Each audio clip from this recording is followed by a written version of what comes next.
June 1944. Saipan there hangs thick with humidity as dawn breaks over the shattered coastline. Smoke drifts from burning palm groves. The distant thump of naval gunfire rolls across the island like slow, heavy thunder. Japanese engineers, exhausted and mud-stained, crawl from a collapsed bunker to survey the beachhead their forces failed to hold. What they expect to see is chaos. Wounded Americans scattered across sand, corpsemen overwhelmed, makeshift aid posts drowning in blood and confusion, but what they find stops them cold. Rows of olive green crates lie neatly stacked beside landing craft. Seabees move with practiced precision, unfolding steel frames, erecting canvas walls, connecting portable generators. Within minutes, bright surgical lamps flicker to life beneath the rising tents. A fully functional hospital, complete with refrigeration units, sterilizers, supply rooms, and operating tables, begins to assemble before their eyes. Inside, American medics are already treating the wounded. Plasma drips, scalpels shine. Nurses move efficiently through the organized chaos. A Japanese engineering officer watches in disbelief. His notebook trembles as he writes one stunned sentence: "They build hospitals faster than we build shelters."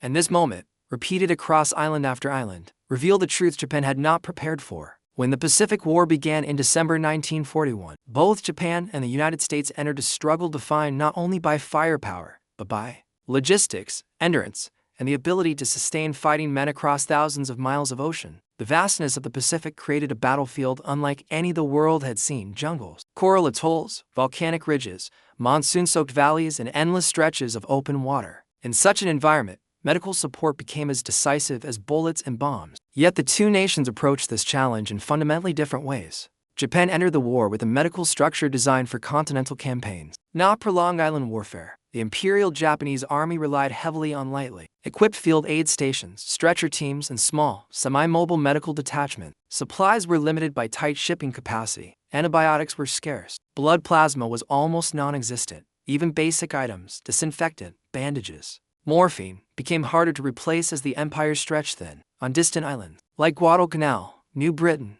and Saipan, wounded Japanese soldiers often went days without treatment or evacuation, many dying from infection, dehydration, or shock rather than from the initial wound. The United States faced the same terrain, climate, and enemy fire, but responded with an entirely different doctrine. American planners understood early that survival in the Pacific depended on mobility, rapid construction, and overwhelming logistical depth. This thinking produced one of the war's most innovative forces, the Seabees. The Navy construction battalions formed in 1942, trained to build under fire. These men became the backbone of America's forward medical system. By mid-1942, combat engineers and medical officers collaborated to design prefabricated, modular hospitals that could be shipped as compact crates and assembled into full operating facilities in hours. These units included collapsible surgical tables, portable sterilizers, refrigeration boxes for blood plasma, electric generators, X-ray equipment, and waterproof supply chest. Every crate was numbered. Every component fit into predetermined configurations. The system was designed with one goal: treat wounded Americans within the golden hour, long before infection or shock could take their lives. American doctrine stated clearly: a soldier who reached a surgical team alive should not die from lack of care. This philosophy drove innovation. It fueled enormous research into field medicine, trauma care, plasma transport, and rapid deployment. And it stood in stark contrast to Japan's emphasis on endurance, sacrifice, and minimal logistical footprint. Japanese soldiers were taught to fight without expecting rescue or extensive medical support. American soldiers were trained with the opposite expectation, that the military would bring the hospital to them. As the U.S. advanced from island to island, Guadalcanal, Tarawa, Kwajalein, Saipan, the prefabricated hospitals became a signature of American operational power. Japanese troops who encountered these facilities firsthand, or discovered them after battle, were stunned by their sophistication and speed. And this shock only deepened as the war intensified and American medical mobility reached its peak. The deeper the war pushed into the Central Pacific, the more decisive America's medical mobility became, and the more glaring Japan's medical shortcomings appeared. By 1943-44, U.S. forces were no longer improvising solutions. They were executing a perfected system designed through months of trial, research, and adaptation. Prefabricated hospitals were no longer experimental. They had become a standard weapon of war. These portable hospitals were designed with astonishing foresight. Each unit arrived in the field packed into standardized crates. Inside were color-coded frames, collapsible cots, waterproof flooring, sterilization kits, surgical lights, anesthesia equipment, and a complete electrical network powered by compact generators. Some crates held refrigeration units capable of storing blood plasma, a capability the Japanese army lacked entirely. Others carried X-ray tubes, oxygen cylinders, and chloroform supplies. Even the tents were engineered with ventilation flaps and reinforced stitching to withstand tropical storms. American medical teams could take a bare patch of sand or coral and turn it into a functioning hospital in less than a day. Seabees graded the ground, erected the structures, laid power cable, installed water purification units, and dug drainage trenches to prevent flooding. Doctors and nurses then transformed the interior, triage tables, operating areas, pharmacy sections, and recovery wards. Within hours, wounded Marines and soldiers were being treated under conditions that closely resembled permanent hospitals in Hawaii or California. Japanese medical officers who studied captured American facilities were astonished. Their own field hospitals were usually little more than bamboo huts, or shallow dugouts built into hillsides. Supplies were carried by hand. Surgical tools were reused until they failed. Without refrigeration or plasma, treatment options were primitive. Even when Japanese doctors had skill, they lacked the resources that American teams took for granted. This difference created a stark reality during battle. While Japanese soldiers often endured days of agony, American wounded frequently received life-saving intervention within minutes. The introduction of blood plasma, carried in insulated boxes and cooled by portable units, revolutionized survival rates. For the first time in military history, large numbers of severely wounded men avoided death from shock. Japanese engineers, who inspected abandoned American positions after battles, wrote repeatedly about their disbelief at seeing plasma bottles hung from improvised stands,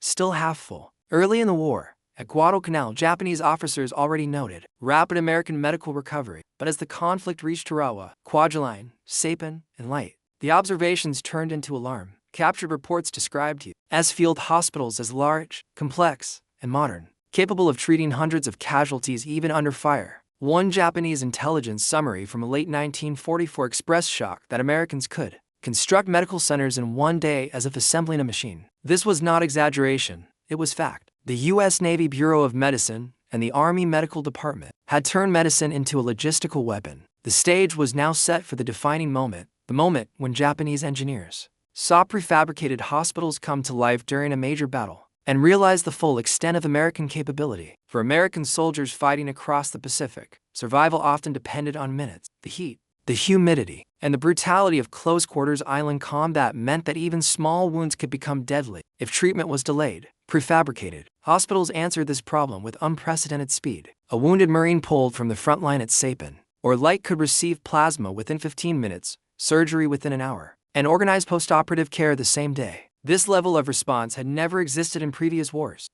Doctors and nurses formed the emotional core of this system. Many were young, some barely in their 20s, performing complex trauma procedures under relentless conditions. Sweat mixed with iodine. Generators hummed through the night. The smell of disinfectant fought against the rot of jungle air. These medical teams worked with a discipline that mirrored frontline combat units, but their battlefield was inside a canvas tent lit by surgical lamps. For Japanese soldiers, the human consequences were striking. Captured Japanese diary reveal repeated astonishment at the number of wounded Americans who returned to battle within days or weeks. Japanese infantrymen, accustomed to watching their own comrades die from infection or blood loss, could not understand how U.S. forces recovered so quickly. Japanese medics lacked antibiotics, refrigeration, sterile instruments, and plasma. Many severely wounded Japanese simply closed their eyes on the battlefield, whispering resignation. The American system conveyed a powerful message. Human life was worth the logistical burden. Japanese engineers observing these hospitals later admitted that this commitment, the willingness to carry medicine, equipment, generators, and train staff into active combat zone, represented a philosophy fundamentally different from their own. Behind every successful American field hospital stood a chain of engineering decisions that transformed the U.S. military into a mobile, industrial machine. Prefabricated hospitals were not improvisation. They were engineered systems built with precision, designed for maximum efficiency in the harshest environments on Earth. Seabees and combat engineers became the silent architects of medical victory. Their method was simple, but revolutionary: modular construction. Each hospital consisted of pre-cut panels, standardized joints, and numbered crates that fit together like a large puzzle. Bulldozers cleared ground. Survey teams measured drainage angles. Electricians laid cables and grounded generators. Water purification teams set up chlorination drums and filtration units. In a matter of hours,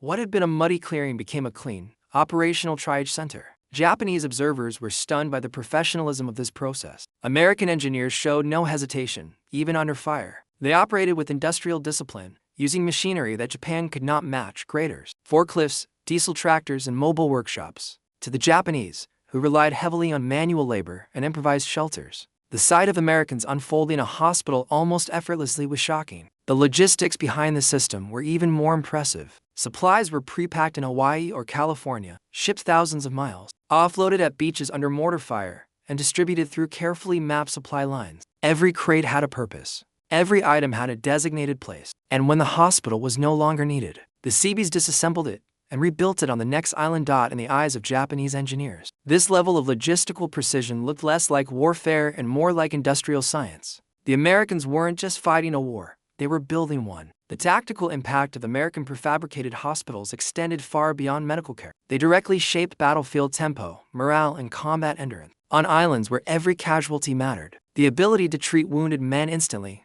and return many of them to the fight changed the balance of power.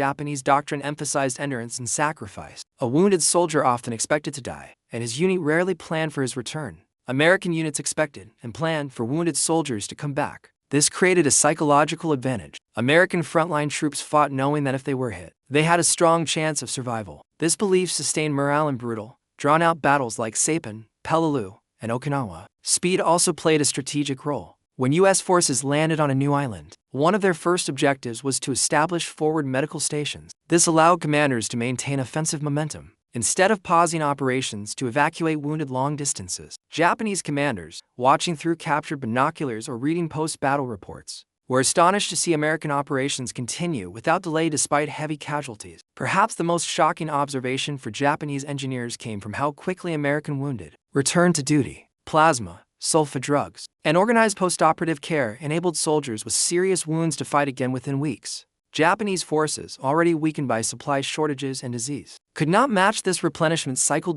In combat terms, America's mobile hospitals were not auxiliary units, they were a tactical weapon. They sustained momentum, preserved manpower, and allowed commanders to attack again and again. And when Japanese engineers finally witnessed these systems up close, the shock would only deepen. Japanese engineers and medical officers were not prepared for what they discovered. When they reached abandoned American positions, many approached these sites expecting primitive aid stations, a few stretchers under palm leaves, scattered bandages, and improvised tools. Instead, they found fully organized medical complexes that seemed impossible to construct in such remote locations. Reports recovered after the war revealed genuine disbelief. One Japanese engineering officer wrote, "Their hospitals appear suddenly, like machines unfolding." Another noted, "Their wounded live, ours die." This is the difference. These observations were not exaggerations. Intelligence summaries sent to Imperial headquarters described American medical facilities as modern beyond expectation, with refrigeration units, electric lighting, sterilization equipment, and entire surgical teams working in shifts.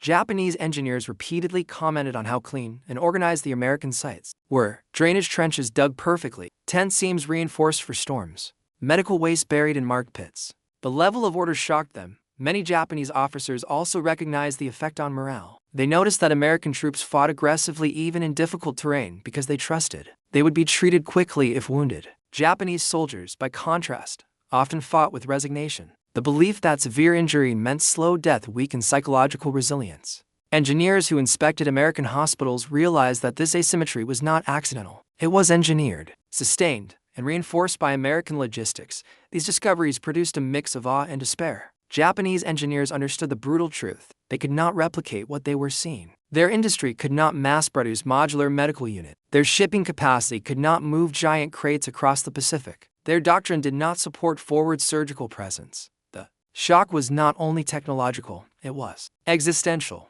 Behind America's extraordinary medical mobility was deliberate policy crafted by senior military and medical leaders who understood that battlefield survival depended on speed, structure, and standardization. The U.S. Army Medical Department, the Navy Bureau of Medicine and Surgery, and the Joint Chiefs all recognized early in the war that island operations would require far more than bravery. They needed infrastructure. This realization shaped everything from procurement to training. Surgeons were given specialized instruction in trauma care, tropical disease, and emergency field surgery. Nurses were prepared for frontline conditions. Engineers learned how to assemble modular hospitals under fire. Supply planners studied how to package equipment in crates that could be moved by forklifts, bulldozers, or even by hand across coral reefs. Senior leaders like Surgeon General Norman Kirk pushed aggressively for innovation, He insisted that every wounded soldier should reach a surgical team within hours, a goal unheard of in previous wars. Naval leaders, observing heavy casualties in early Pacific landings, ordered an expansion of portable medical units,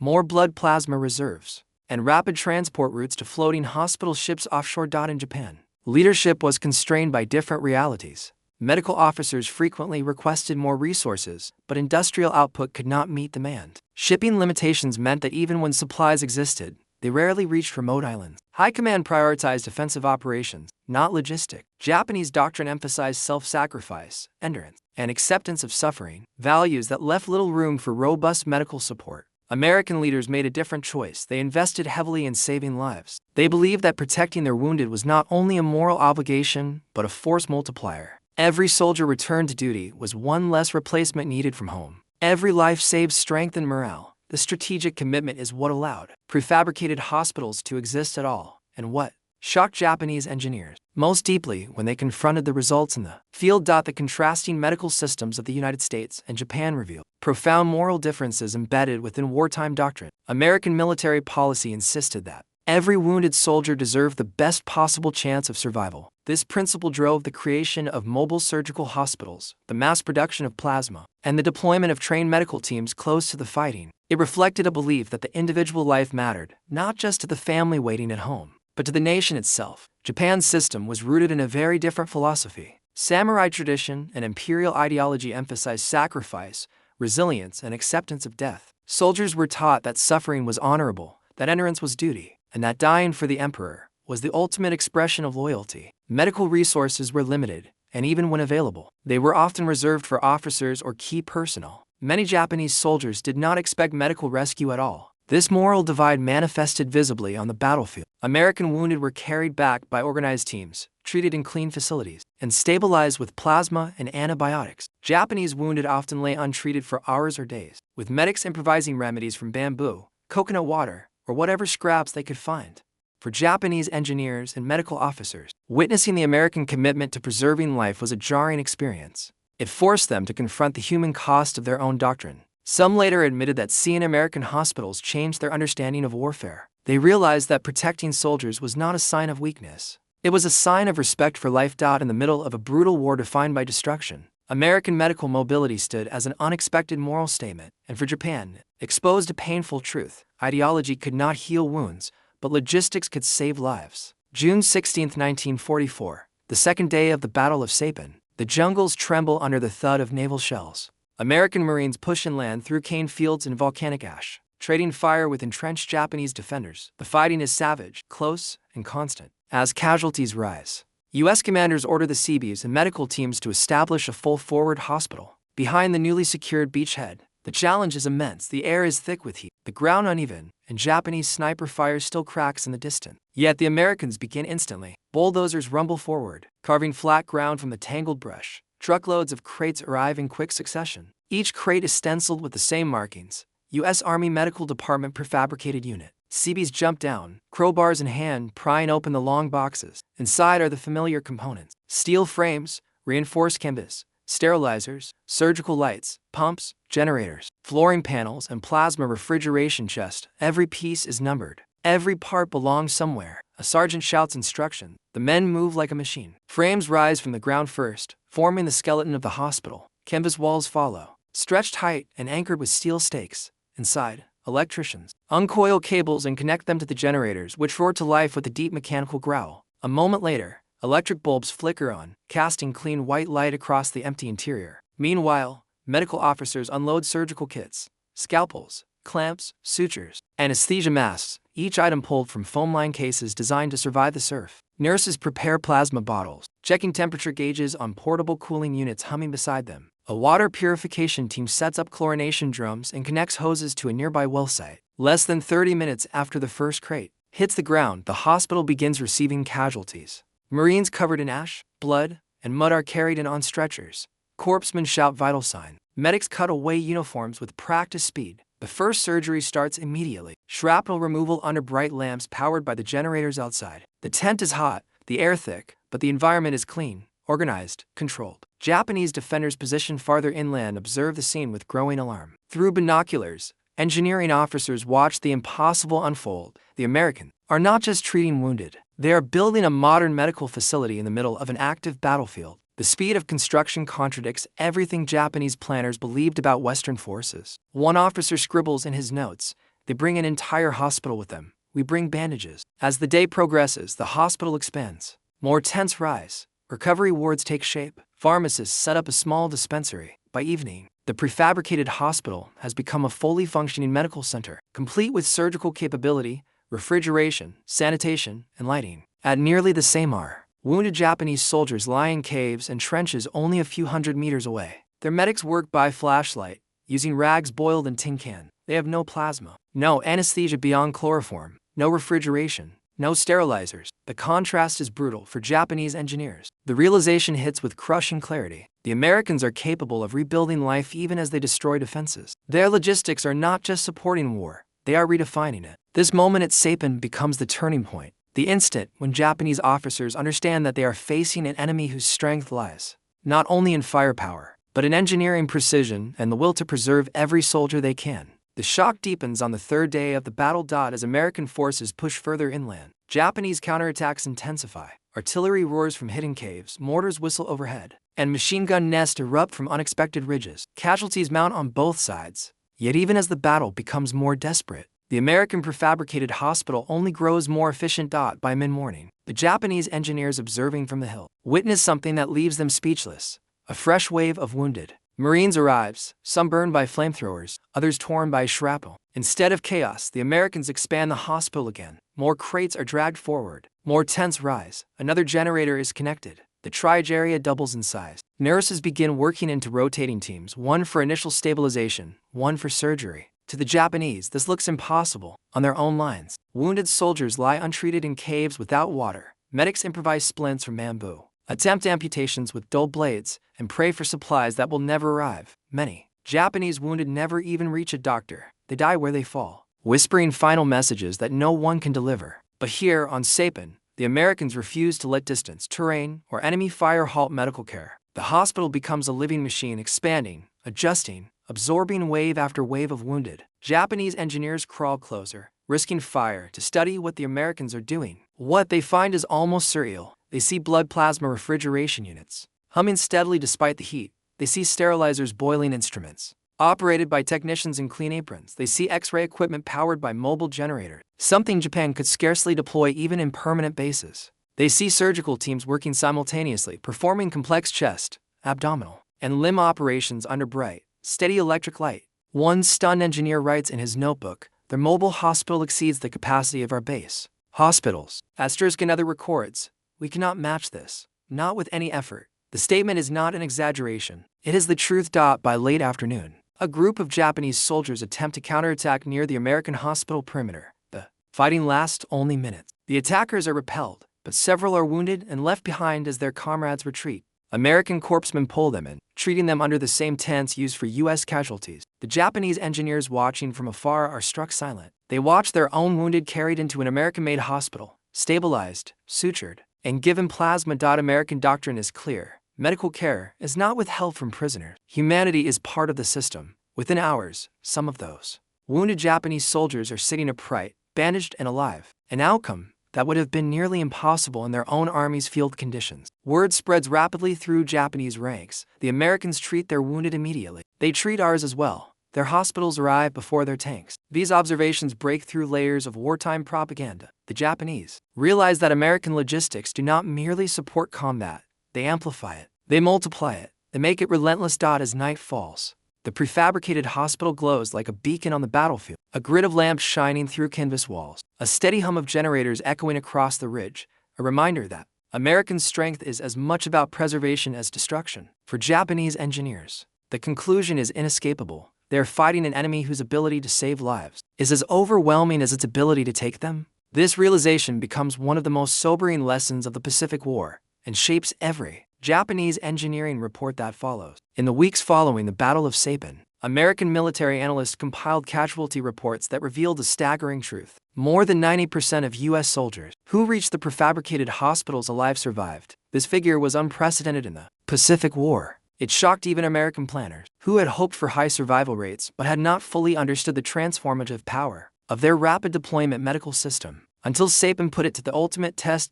Japanese commanders studying the outcome noticed the same thing. Their own wounded suffered catastrophic losses, not only from bullets and shrapnel, but from dehydration, infection, and untreated shock. On Saipan alone, countless Japanese soldiers died in caves because medical teams lacked even the most basic tools. Many succumbed to preventable wounds that American teams treated within minutes. For Japanese engineers reviewing post-battle reports, this contrast was painful. It revealed a deep strategic weakness that no amount of bravery could overcome. American officers, meanwhile, saw the success of the prefabricated hospitals as validation of a doctrine that combined engineering efficiency with humanitarian principle. Medical units requested even more portable equipment, stronger generators, improved sterilizers, and lighter refrigeration boxes. The U.S. Army Medical Department responded quickly, pushing through new designs that would be used at Peleliu, Leyte, and Okinawa. Every battle became a test site, every test led to refinement, and every refinement saved more lives.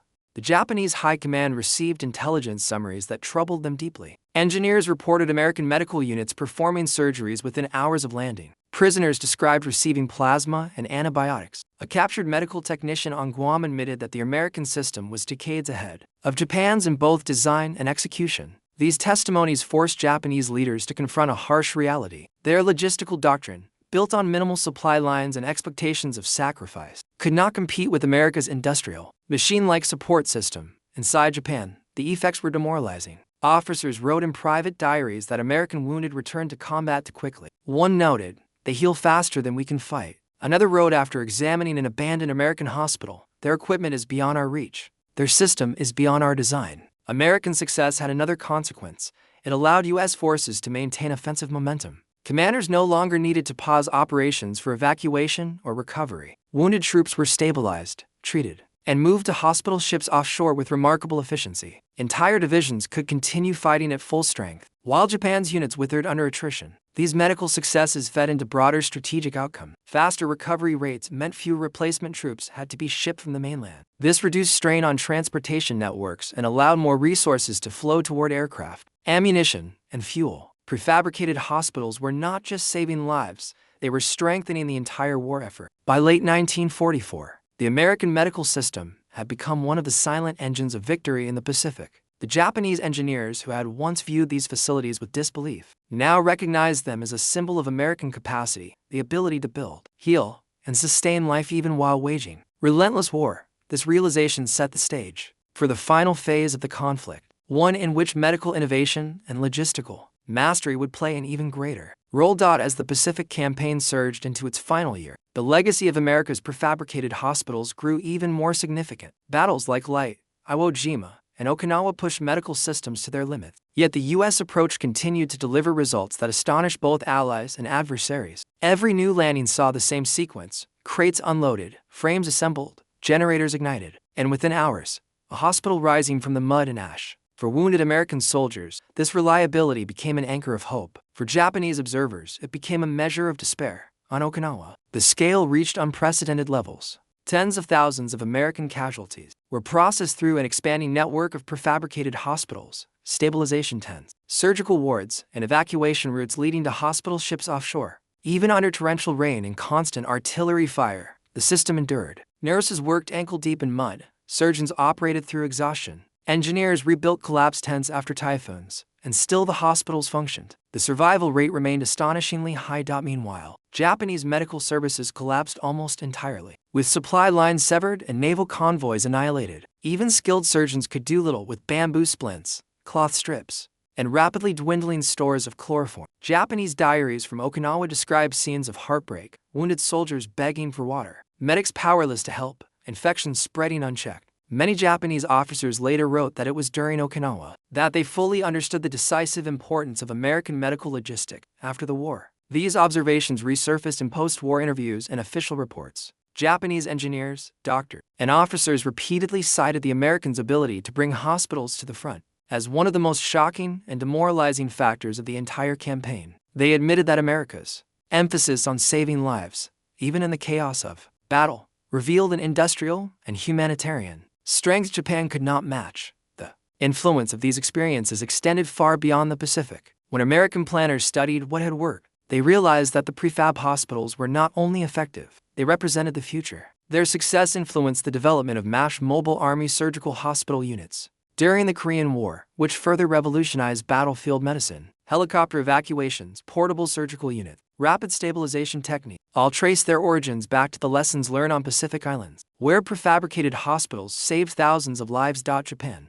too, took lasting lessons from the war. As the country rebuilt, its new self-defense forces studied American medical doctrine carefully. Former wartime engineers admitted that witnessing American medical mobility reshaped their understanding of logistics and humanitarian responsibility. Some even contributed to Japan's post-war emergency response systems, emphasizing rapid aid, mobile units, and disaster resilience, concepts directly influenced by what they saw in American hands. By the late 20th century, militaries around the world had adopted mobile, modular medical systems inspired by these American innovations. Today, rapid deployment hospitals are standard in disaster zones, conflict areas, and humanitarian crises. Their lineage can be traced back to the moment when Japanese engineers watched stunned as Americans built a modern hospital on a scorched Pacific beach in less than a day. What they witnessed was not merely an engineering accomplishment, it was a revelation, a reminder that the ability to save life can alter the outcome of war, as profoundly as the ability to take it. In the chaos of the Pacific War, where jungles burned, beaches ran red, and entire islands were reduced to shattered landscapes, moments of quiet clarity were rare. Yet one truth emerged again and again, felt by soldiers, engineers, and commanders on both sides: the ability to save life was as decisive as the ability to take it. Nowhere was this more evident than in the prefabricated American hospitals that rose from the sand, like steel and canvas miracle, for the Japanese officers who witnessed them. These hospitals were not merely facilities, they were symbols of an enemy whose strength extended far beyond firepower. In their journals and reports, many admitted a sobering realization: American soldiers fought with the knowledge that their lives mattered. Every generator humming, every plasma bottle chilling, every light bulb flickering inside a makeshift surgical tent reflected a national commitment to the individual, a commitment fundamentally different from their own wartime doctrine. American medical teams, often working under fire, embodied a quiet heroism. They did not charge hills or storm bunkers, yet their work altered the course of battles.